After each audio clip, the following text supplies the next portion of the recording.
Assalamualaikum warga UMK. Saya mewakili Nurul Aisyah binti Zukri sebagai speaker dalam video ini. Sebenarnya banyak yang ingin diceritakan mengenai alur cerita One Piece ini, tetapi kita akan mengupas sedikit sahaja dalam video ini.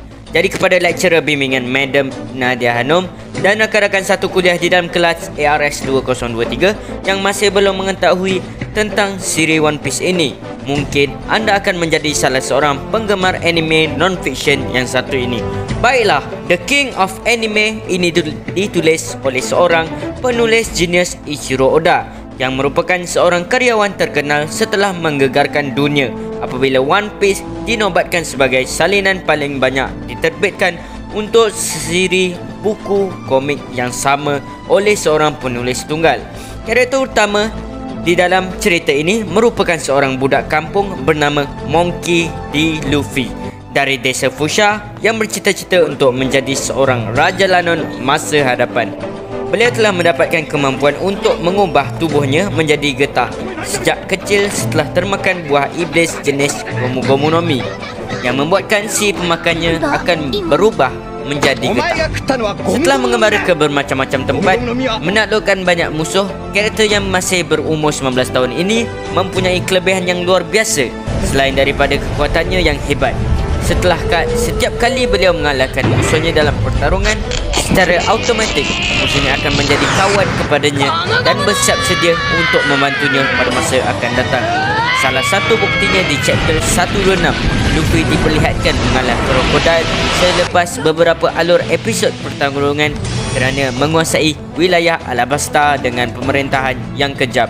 Manakala sewaktu peperangan besar yang berlaku di Marineford diperlihatkan dalam chapter 474, sewaktu Luffy ingin diserang oleh Mihawk yang merupakan si cibukai pemerintah dunia, krokodil membantu Luffy dengan menahan serangan yang diberikan oleh Mihawk.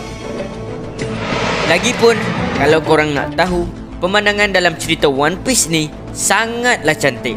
Antara sebabnya adalah lokasi pengembaraan dan sesetengah watak diinspirasikan daripada dunia sebenar. Itu adalah salah satu sebab One Piece adalah nombor satu di dunia. Sebagai contoh yang diperlihatkan di Alabasta, iaitu bersamaan dengan padang pasir di negara Arab. Seterusnya Dressrosa yang mempunyai pemandangan sama seperti di Spanyol.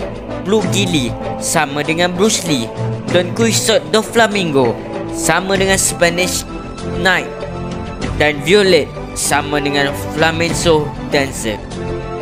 Di dalam cerita One Piece telah mengajar kami supaya yakin dan hormat pada ketua. Walaupun Luffy wataknya playful dan agak kebodohan sedikit, namun ahli pasukannya sangat menghormati beliau sebagai seorang kapten yang dikenali sebagai pakar Sencho.